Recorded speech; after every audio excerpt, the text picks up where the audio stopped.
Hello everyone, today we are going to discuss one more numerical of open channel flow. Like last two numerical, ये numerical भी हमारा channel transition से related है. So channel transition क्या होता है? जब हमारे जो channel है उसके shape and size में कोई changement आता है तो उसको हम channel transition कहते हैं. ये दो तरीके से हो सकता है, या तो हम उसकी breadth को कम या ज़्यादा कर दें, या तो उसके जो bottom है उसको high या low कर दें, मीन्स rise कर दें या नीचे कर दें. हमारा जो न्यूमेरिकल है उसमें हमें यहाँ पे राइज करना, हमारा बॉटम है उसको राइज करना है. तो हम पहले ये वाला केस देख लेते हैं. ये वाला केस हम नेक्स्ट वाले अपने न्यूमेरिकल में देखेंगे.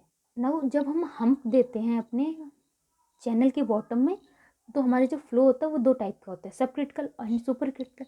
तो दोनों के लिए थोड़ा सा ज़्यादा अंतर नहीं है, दोनों में बस थोड़ा सा डिफरेंस हो जाता है, ज़्यादा कुछ नहीं होता है.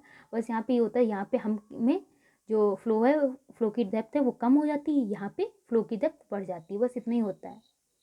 नाउ थोड़ा सा इसका कॉन्सेप्ट देख लेते हैं. होता क्या है, जब हम यहाँ पे हम्प दे देते हैं तो इस सेक्शन पे जो स्पेसिफिक एनर्जी है वो थोड़ी कम हो जाती है. क्यों हो जाती है? बिकॉज हमें पता है स्पेसिफिक एनर्जी जो होती है वो हम चैनल के बॉटम से मेज़र करते हैं.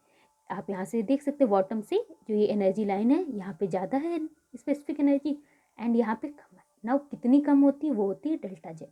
जो भी इसके हम्प होता है, हम्प की जो हाइट होती है उतनी कम होती है.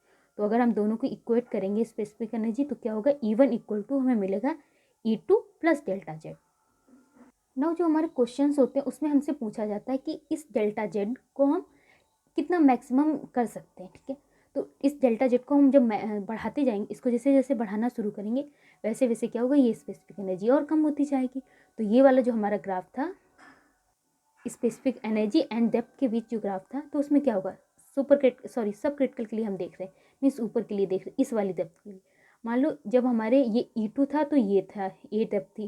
धीरे धीरे जब E2 कम होता जाएगा तो ये डेप्थ भी धीरे धीरे कम होती चली जाएगी. ना वो कहाँ तक ये कम हो सकती है? क्रिटिकल डेप्थ तक कम हो सकती है, उसके बाद ये कम नहीं हो सकती.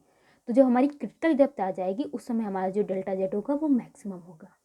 मीन्स हम अपने डेल्टा जेड को तब तक बढ़ा सकते हैं जब तक बाई सी नहीं आ जाती है. तो अगर यहाँ पे डेल्टा जेड की जगह हम डेल्टा जेड मैक्स लिखेंगे तो E2 की जगह हम EC लिखेंगे, क्योंकि EC पे ही हमें बाई सी मिलती है, क्रिटिकल डेप्थ मिलती है. नाउ क्या होता है कि अगर हम जो ये डेल्टा जेड है इसको डेल्टा जेड मैक्स से भी ज़्यादा कर दें, उस टाइम क्या होगा हमारा? उस टाइम जो हमारा थ्योरेटिकली तो क्या होगा? हमारा फ्लो चोक हो जाएगा, मीन्स यहाँ से फ्लो होना बंद हो जाएगा. बट प्रैक्टिकली तो ऐसा होता नहीं है, फ्लो होना तो बंद नहीं होता, फ्लो तो स्टार्ट रहता है. तो तब क्या होता है? तब क्या होता है? हमारी जो ओवरऑल स्पेसिफिक एनर्जी होती है वो बढ़ गई होती है. मीन्स यहाँ पे जो E1 होगी वो बढ़ गई होगी. जब E1 बढ़ेगी तो हमारी यहाँ की जो डेप्थ होगी वो भी बढ़ जाएगी. ठीक है, एंड उसके हिसाब से हमारी जो यहाँ पे वाई सी होगी वो भी थोड़ा बढ़ जाएगी.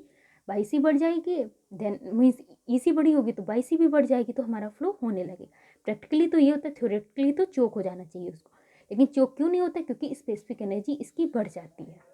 मीन्स फ्लो में थोड़ा सा फ्लो थोड़ा सा बढ़ जाता है, फ्लो में एडजस्टमेंट हो जाता है, तो हमारा दोबारा हम के ऊपर फ्लो स्टार्ट हो जाता है. सो हमने इसमें क्या देखा? डेल्टा जेड जब मैक्स होगा तो यहाँ पे EC होगा, एंड जब हम डेल्टा जेड मैक्स से भी ज़्यादा कर देंगे तो क्या होगा? हमारे ये E1 में चेंजमेंट आने लगेगा. सो हमारी डेप्थ में चेंजमेंट कब आएगा? ये अगर हमें मेज़र करना हो तो उसके लिए क्या होगा? जब हमारा जो E2 है ये EC से भी कम हो जाएगा. इसका मतलब अब क्या होगा? हमें हमारा फ्लो जो होगा वो अपने आप को ओवरऑल एडजस्ट करेगा एंड फ्लो की डेप्थ बढ़ेगी, मीन्स E1 बढ़ेगा, देन हमारा फ्लो होगा. तो मीन्स फ्लो में चेंजमेंट कब आएगा? जब हमारा जो E2 है वो YC से भी EC से भी कम हो जाएगा. क्वेश्चन में देखेंगे तो ये हमें ज़्यादा क्लियर हो जाएगा. Our question is, a rectangular channel 2.4 meter wide carries uniform flow of this one at the depth of 1.5 meter. If there is a local rise of this one in bed level, calculate the change of water surface elevation. हमसे कह रहा है कि अगर इतना हम elevation दे देते हैं तो वाटर सरफेस में क्या चेंजमेंट आएगा. अभी हमने पढ़ा है वाटर सरफेस में चेंजमेंट कब आएगा. हमें पता है यहाँ पे जो इक्वेशन लगेगी वो क्या होगी? E1 equal to E2 plus delta Z. जब हमारे E2 है ये क्रिटिकल एनर्जी से भी कम हो जाएगा, उस समय हमें क्या होगा? हमारा फ्लो अपने आप को एडजस्ट करेगा. मीन्स वाटर सरफेस में तब कोई प्रॉब्लम होगी जब हमारा E2 EC से कम हो जाता है. तो पहले हम यही देख लेते हैं कि E2 हमारा EC से कम है या नहीं है. एंड उसके बाद हमसे पूछा गया है सेकेंड पार्ट में, What can be the maximum rise in the bed elevation such that the upstream depth is not affected? ये डेल्टा जेड मैक्स हम कितना कर सकते हैं कि हमारी जो अपस्ट्रीम की डेप्थ है उसमें कोई चेंजमेंट ना आए, मीन्स हमसे डेल्टा जेड मैक्स पूछा गया। तो इसके केस में हमें पता है डेल्टा जेड मैक्स हम कितना कर सकते हैं, जब तक हमारी E2 की जो एनर्जी है वो EC के इक्वल ना हो जाए उतना कर सकते हैं। उससे कम हुआ तो हमारा जो फ्लो है वो ओवरऑल अपने आप को एडजस्ट करेगा। फर्स्ट पहले तो हम ये देखते हैं कि ये हमारा फ्लो जो है वो अपने आप को एडजस्ट करेगा या नहीं करेगा। उसके लिए हमें E1 निकालनी होगी और E2 निकालना होगा और EC निकालना होगा। डेल्टा जेड तो हमें दे रखा एंड इवन भी फाइंड करना होगा क्योंकि दे नहीं रखा, बट इवन फाइंड करना बहुत ईजी है बिकॉज हमें चैनल सेक्शन जो 1 है उसके लिए सब कुछ दे रखा, VQ Y1 सब दे रखा, तो निकाल लेंगे। E1 का फॉर्मूला क्या होता है, Y1 प्लस V1² G, ये स्पेसिफिक एनर्जी का फॉर्मूला होता है। ठीक है, Y1 की वैल्यू दे रखी है, V1 की हमें दे नहीं रखी, बट V1 को हम Q/A के फॉर्म से निकालेंगे। A क्या होता है, V/Y1 होता है।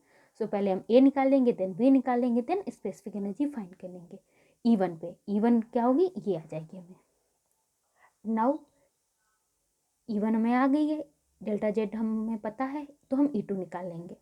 बट उससे पहले हमें देखना पड़ेगा कि हमारा जो फ्लो है वो चेक कर लेते हैं कि क्रिटिकल है, सुपर क्रिटिकल है या सब क्रिटिकल है। तो उसके लिए हमें क्रिटिकल डेप्थ निकालनी पड़ेगी। Critical depth in case of rectangular channel का फॉर्मूला ये होता है, यहाँ पे Q क्या है, Q/V है।